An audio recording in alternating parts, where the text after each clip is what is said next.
శ్రీమన్నారాయణ. జ్ఞానానందవయం దేవం నిర్మలాస్ఫటికాకృతిం ఆధారం సర్వవిద్యానాం హయగ్రీవ ఉపాస్మహే. ఆపదాపహర్తారం ధాతారం సర్వసంపదాం లోకాభిరామం శ్రీరామం భూయో భూయో నమామ్యం. ఆదిత్యాయ సోమాయ మంగళాయ బుధాయ చ గురుశుక్రశనిభ్యశ్చ రాహవే కేతవే నమః. మనం ఇప్పుడు ఈ వీడియోలో జనవరి 1, 2025 నుంచి డిసెంబర్ 31, 2025 వరకు సంవత్సర ఫలితాలు తెలుసుకుందాం. అందులో ముఖ్యమైన 4 గ్రహాలే. అవి ఏంటంటే గురుగ్రహము, శనిగ్రహము, రాహుగ్రహం, కేతుగ్రహం. ఈ 4 గురించి మాత్రమే చెప్పడానికి మనకు వీలు ఉంటుంది. అంటే మిగతా గ్రహాలు అంటే రవి, బుధ, శుక్ర, కుజ గ్రహాలు ఇవి మారుతూ ఉంటాయి. కొన్ని 30 రోజులు, కొన్ని 45 రోజులు. ముఖ్యంగా శని ఒక రాశిలో 2.5 సంవత్సరాలు ఉంటాడు. గురువు సంవత్సరం, రాహుకేతువులు సంవత్సరంన్నర ఎప్పుడు కూడా అవి వక్రగతిలో సంచరిస్తూ ఉంటాయి. మానవ జీవితంలో ఈ 4 గ్రహాలు అంటే గురువు, శని, రాహుకేతువులు ప్రధాన పాత్ర వహిస్తాయి. ముందుగా మనం సంవత్సర గోచార ఫలితాలంటే ఏమిటి అనేది తెలుసుకుందాం.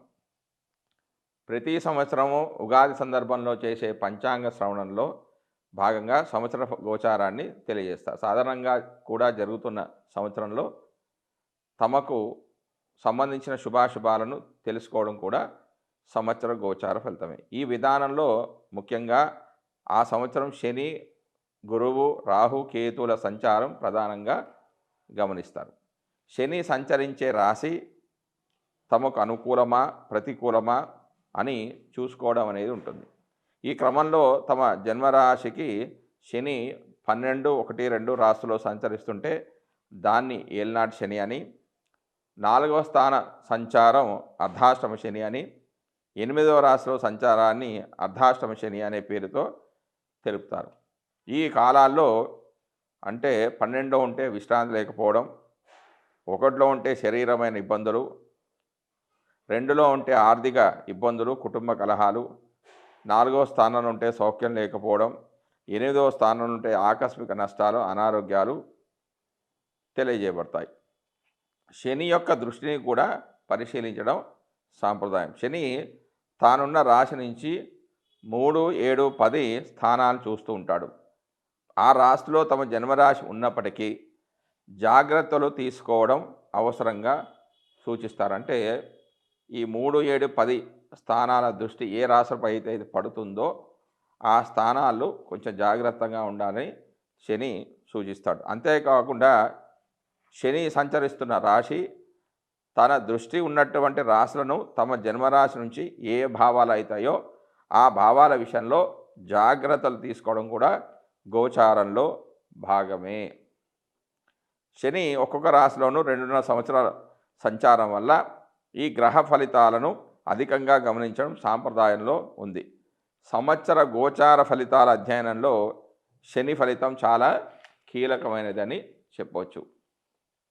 గురుగ్రహ సంచారాన్ని కూడా సంవత్సర గోచారంలో భాగంగా పరిశీలిస్తారు. గురువు తానున్న రాశి నుంచి 5, 7, 9 రాశులను చూడడం వల్ల ఆయా రాశుల వారికి అనుకూలతను తెలియజేయడం జరుగుతుంది. జన్మరాశి నుంచి 2, 5, 7, 9, 11 రాశుల్లో సంచరిస్తున్నప్పుడు ఆర్థిక, సంతాన, వైవాహిక సంతృప్తి, లాభాలను పొందవచ్చు. గురుదృష్టి ఉన్నటువంటి భావాల్లో లోపాలున్నా కూడా సరిదిద్దబడతాయి. ఆ సంవత్సరంలో ఏ కార్యక్రమాలకు అనుకూలమో ఏ కార్యక్రమాలకు ప్రతికూలమో కూడా గురుగ్రహ గోచారం ద్వారా మనం గమనించవచ్చు.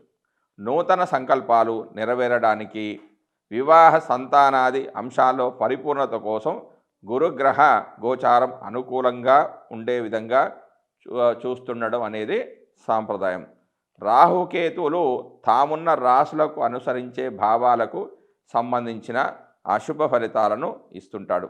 ముఖ్యంగా 3, 6, 11 స్థానాల్లో తప్ప మిగిలిన స్థానాల్లో ఆయా భావాలకు లోపాలను తెలియజేయడం గోచార సాంప్రదాయం. ఏదైనా శుభగ్రహంతో కలిసి ఉన్నప్పటికీ ఆ గ్రహం యొక్క శుభత్వాన్ని తగ్గించే విధంగా రాహు కేతువు గ్రహాలు ఉంటాయి. అందువల్ల ప్రతి రాశి వారికి రాహు కేతు ఉన్నటువంటి భావాలను జాగ్రత్తగా చూసుకోవాల్సి ఉంటుంది. శని, గురువు, రాహు, కేతువులు అధిక కాలంలో ఒకే రాశిలో సంచరించడం వల్ల సంవత్సర ఫల నిర్ణయంలో వీరి ప్రాధాన్యం అనేది అధికంగా ఉంటుంది. మేషరాశి వారికి గోచార ఫలితాలు ముఖ్యంగా గురువు జనవరి 1, 2025 నుంచి 13 మే 2025 వరకు 2వ రాశిలో సంచరిస్తున్నాడు. 2వ రాశిలో సంచారం శుభ ఫలితాలను ఇస్తుంది. 2వ స్థాన ఫలితాలతో పాటుగా తాను వీక్షించే 6, 8, 12 భావ ఫలితాలను కూడా ఇస్తాడు. అవి ఈ విధంగా ఉన్నాయి. సంతాన వృద్ధి, ఉద్యోగ వృద్ధి, కీర్తి వృద్ధి కలుగుతాయి. అన్ని సుఖాలు, సౌకర్యాలు కలిసి వస్తాయి. నానామూలక ధనాదాయం అనేది ఉంటుంది. మంచి ఆలోచన శక్తి, సరైన నిర్ణయాలు తీసుకోవడం అనేది ఉంటుంది. 6వ స్థానాన్ని వీక్షించడం ద్వారా వ్యాపారంలో నష్టాలు రాకుండా కొంత నష్ట తీవ్రతను తగ్గించే ప్రయత్నం చేస్తాడు. విదేశీయానాలు ఉంటాయి, ఖర్చులు తగ్గుతాయి, దూర ప్రయాణాలు చేస్తారు. కొంత కష్టపెట్టి అయినా సరే మనం అనుకున్న పనులు పూర్తి అయ్యే విధంగా గురుడు ప్రేరేపిస్తాడు.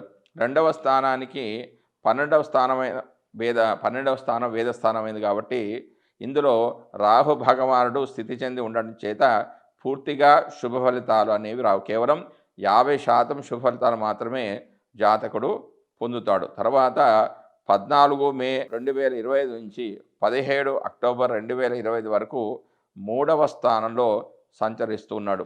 3వ రాశిలో సంచరించే కాలంలో అనారోగ్యానికి గురి చేస్తాడు. చిన్న చిన్న తగాదాలు ఉంటాయి. తన ప్రత్యేక దృష్టి చేత 7, 9, 11 భావాలను వీక్షించడం ద్వారా ఉన్నత పదవులను పొందడం, పితృదేవతల తల్లిదండ్రుల అనుగ్రహానికి పాత్రలు కావడం ద్వారా పదోన్నతి, దూరదేశం నుంచి కానీ ప్రభుత్వం నుంచి కానీ గౌరవ మర్యాదలు లభిస్తాయి. 3వ స్థానానికి వేదస్థానమైన 7లో పాపగ్రహ వేద వలన ప్రయాణం, నేత్రరోగం, పైత్యము, శూలలు, వివిధ రకాలుగా ధన వ్యయం అనేది జరుగుతుంది. కేవలము ఇందులో 20% మాత్రమే శుభ ఫలితాలు జాతకుడు పొందుతాడు. తర్వాత అక్టోబర్ 18 నుంచి డిసెంబర్ 4వ తారీఖు వరకు 4వ స్థానంలో ప్రవేశిస్తున్నాడు. జన్మరాశి నుంచి 4వ స్థానంలో సంచరించే కాలము చాలా మంచిది. ఇందులో కొంచెం సుఖం తక్కువగా ఉంటుంది. కష్టించే తత్వం కలిగేస్తాడు. దూర ప్రయాణాలు చేయిస్తాడు. ఆస్తులు కరిగించి వేస్తాడు. ఉద్యోగంలో ఇబ్బందులు కలగకుండా కొంచెం జాగ్రత్తలు అనేవి కలిగేస్తాడు. నిరాశకు లోను కాకుండా గురుగ్రహం ప్రేరేపిస్తుంది. సాటి వారితో జాగ్రత్తగా ఉండే విధంగా చూస్తాడు. ఈ కాలంలో ఇబ్బందులు కలిగినా కూడా అతి తక్కువగా నష్టాలు కలిగే అవకాశం అనేది ఉంది. తర్వాత డిసెంబర్ 5 నుంచి డిసెంబర్ 31 వరకు వక్రగతిలోకి సంచరిస్తున్నాడు. సంచరించడం ద్వారా అనారోగ్య సమస్యలు ఉంటాయి కానీ చాలా తక్కువగా ఉంటాయి. పెద్ద సమస్యలు అనేవి చిన్న తగాదాలుగా మారుస్తాడు. ధనాదాయం అనేది కొంచెం మామూలుగానే ఉంటుంది. తర్వాత శని యొక్క ఫలితాలు. మేషరాశి వారికి శని జనవరి 1, 2025 నుంచి మార్చి 28 వరకు కుంభరాశిలో సంచరిస్తున్నాడు. జన్మరాశి నుంచి 11వ స్థానంలో సంచరించే కాలంలో శుభ ఫలితాలను ఇస్తాడు. కీర్తి ప్రతిష్టలు పెరుగుతాయి. పదోన్నతి, సంఘంలో హోదా అనేది పెరుగుతుంది. బంధుమిత్రుల సహాయ సహకారాలు అందుతాయి. తన ప్రత్యేక దృష్టి చేత 1, 5, 8 స్థానాలను వీక్షించడం ద్వారా అధిక శ్రమ, అత్యల్ప ఫలితాలు ఉంటాయి. అంటే ఎక్కువ కష్టపడ్డా కూడా ఫలితాలు అనేవి చాలా తక్కువగా ఉంటాయి. సంతానానికి, కలత్రానికి కీడు అనేది జరుగుతుంది. విద్యాబుద్ధులు లోపించడం, ఏ విషయాల్లో కూడా సరైన అవగాహన లేకపోవడం, కుటుంబంలో కలతలు ఏర్పడడం, ధన నష్టం కావడం, ఉద్యోగ భంగము, పదవీ త్యాగము వంటివి ఏర్పడతాయి. అయితే ఇందులో కేవలం 50% మాత్రమే చెడు ఫలితాలు అనేవి కలుగుతాయి. కారణం ఏంటంటే బుధుడు, శుక్రుడు 5వ స్థానానికి వేదస్థానమైన 11లో శుక్రుడి యొక్క వేద వల్ల, బుధుడి వేద వల్ల పాప ఫలితాలు అనేవి తగ్గిపోయి శుభ ఫలితాలు అనేవి ఎక్కువగా ఉంటాయి. తర్వాత మార్చి 23, 2025 నుంచి డిసెంబర్ 31, 2025 వరకు మేషరాశి వారికి 12లో శని సంచరిస్తూ ఉన్నాడు. జన్మరాశి నుంచి 12వ రాశిలో శని సంచరించే కాలంలో లేనిపోని చింతలకు, దుఃఖానికి దారి అనేది ఏర్పడుతుంది. పదవీచ్యుతి అంటే పదవి నుంచి దిగిపోవడం అనేది ఏర్పడుతుంది. అధికారుల ఒత్తిడి అనేది ఎక్కువగా పెరుగుతుంది. వృధాగా ఖర్చు చేస్తారు. ఆదాయం అనేది తక్కువగా ఉంటుంది. ఆరోగ్యం కూడా కొంచెం క్షీణించే అవకాశం ఉంది. తన ప్రత్యేక దృష్టి చేత 2, 6, 9 భావాలను వీక్షించడం ద్వారా వీరికి ద్వితీయంలో ఉండడం వల్ల ద్వితీయ వివాహం జరగవచ్చు, కోర్టుకు వెళ్ళవచ్చు, మరణానికి సాటి అయిన కష్టం అనేది కూడా రావచ్చు. తండ్రికి అనారోగ్య సమస్యలు రావచ్చు. అంటే 9వ స్థానాన్ని వీక్షించడం ద్వారా తండ్రికి అనారోగ్య సమస్యలు రావచ్చు. దైవభక్తి, దైవ చింతన అనేది చాలా తక్కువగా ఉంటాయి. కొన్ని సందర్భాల్లో వాహన మూలకంగా లాభం అనేది కూడా ఉంటుంది. ఇక 6వ స్థానాన్ని కూడా వీక్షించడం వల్ల సుఖభోజనం, సుఖమయ జీవనం ఉండవచ్చు. మీనమామకు మాత్రం చాలా జాగ్రత్తగా ఉండాలి. ఈ స్థానంలో కేవలం 50% శుభ ఫలితాలు మాత్రమే ఉంటాయి. మిగతా ఒక 50% చెడు ఫలితాలు కలిగే అవకాశం అనేది ఉంది. తర్వాత మేషరాశి వారికి రాహు యొక్క ఫలితాలు. జనవరి 1, 2025 నుంచి మే 17, 2025 వరకు రాహువు మేషరాశి వారికి 12వ రాశిలో సంచారం చేస్తున్నాడు. 12వ స్థానంలో అశుభ ఫలితాలను ఇస్తాడు. దారిద్రము, ధననాశనము, నేత్ర బాధలు, శత్రు భయము, అన్ని కార్యక్రమాలు చెడిపోవడం, రావాల్సినవి రాకపోవడం, అనవసర ప్రయాణాలనే ఉంటాయి. అయితే 12వ స్థానానికి వేదస్థానం ఏంటంటే 3వ స్థానం. 3వ స్థానంలో కుజుడి వేద వల్ల కోపము, ప్రయాణము, నేత్ర రోగము, వివిధ రకాల ధన వ్యయం వంటివి జరుగుతాయి. రాహువు సప్తమ దృష్టి చేత 6వ స్థానాన్ని వీక్షించడం ద్వారా కొన్ని శుభ కార్యక్రమాలు జరిగే అవకాశం కూడా ఉంది. తెలివిగా వ్యవహారాలు చక్కబెడతారు. శత్రువర్గం నుంచి శుభ భూలాభం వంటివి కూడా కలిగే అవకాశం ఉంది. తర్వాత మే 18, 2025 నుంచి 31 డిసెంబర్ 2025 వరకు 11వ స్థానంలో సంచరిస్తున్నాడు. ఇది మిక్కిలి శుభమైన స్థానము. పశులాభము, నూతన వస్తు ప్రాప్తి, ఆహార సౌఖ్యము, పరిమళ ద్రవ్యాలు వంటి అనుకూల ఫలితాలు జరుగుతాయి. తన సప్తమ దృష్టి చేత పంచమ భావాన్ని వీక్షించడం చేత కొంత సంతాన సౌఖ్యలోపము, మనశ్శాంతికి భంగం కలగడం లాంటివి కూడా జరిగే అవకాశాలు అనేవి ఉన్నాయి. తర్వాత మేషరాశి వారికి కేతువు ఇచ్చే ఫలితాలు.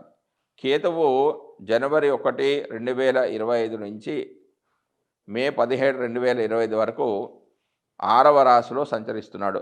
6వ రాశిలో మిక్కిలి అనుకూల ఫలితాలు అనేవి ఇస్తాడు. విక్రమము, సాహస కార్య నిర్వహణ, శత్రుక్షయము, తెలివిగా వ్యవహారాలను చక్కబెట్టుకోవడం, ఎల్లప్పుడూ సుఖంగా ఉండడం వంటివి జరిగే అవకాశాలున్నాయి. కొంచెం నేత్ర బాధలు, ధననాశం వంటి చెడు ఫలితాలు కూడా జరిగే అవకాశం ఉంది. తర్వాత మే 18, 2025 నుంచి డిసెంబర్ 31, 2025 వరకు 5వ స్థానంలో సంచరిస్తూ ఉన్నాడు. ఈ స్థానంలో చెడు ఫలితాలే అనేవి ఎక్కువగా వస్తాయి. సంతానానికి లోపము, సంతానం మూలకంగా కొన్ని ఇబ్బందులు పడతారు. మనశ్శాంతికి భంగం కలగడం, పుత్రులతో విరోధం ఏర్పడడం. అయితే 5వ స్థానానికి వేదస్థానమైన 11లో రాహు సంచారం వల్ల మరీ అంతగా ఎక్కువగా చెడు ఫలితాలు జరిగే అవకాశాలు అనేవి చాలా తక్కువగా ఉంటాయి. జై శ్రీమన్నారాయణ.